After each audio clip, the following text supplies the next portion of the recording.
Mga katoto dinggin nyo ko, lagot ang mga trohano. 10 taon nang nanlulumo, sila naman ang sasalo. Isipin ang kapamilya, lamba nila kung nasan ka. Tagal na pero nasan ka na?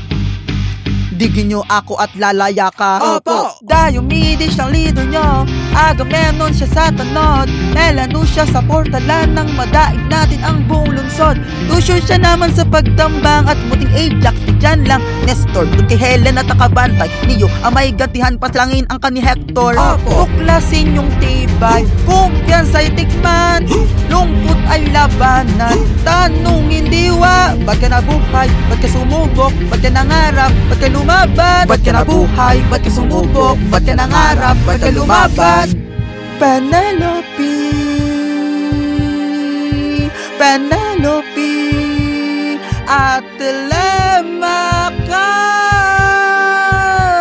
Sa atin to, sa atin to. Ba't ka nabuhay, Penelope, ba't ka sumubok, Telemachus, ba't ka nangarap, nandiyan ako, ba't ka lumaban? Lusob!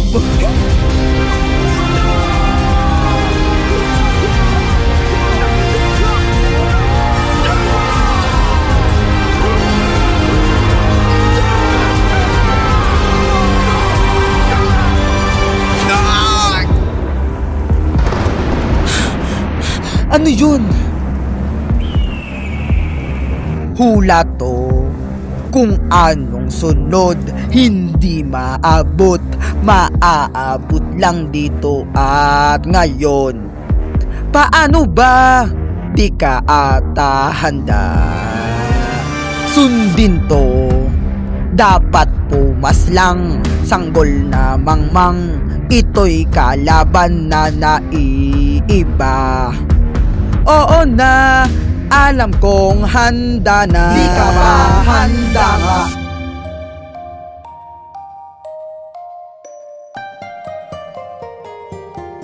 Siya ay sanggol lang, lalaki lang. Anong agarang banta meron siya, di ko maiwasan.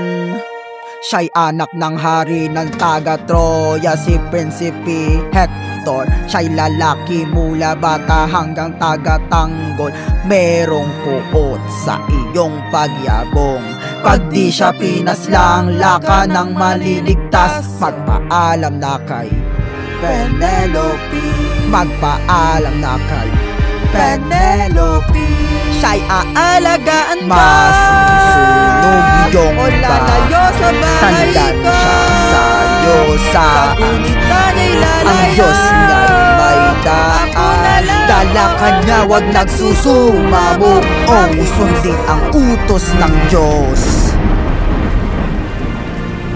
Wag mo kong pilitin, mo kong pilitin. Di mo kawalan sa iyong kamay to. Ito ba'y kaya mo?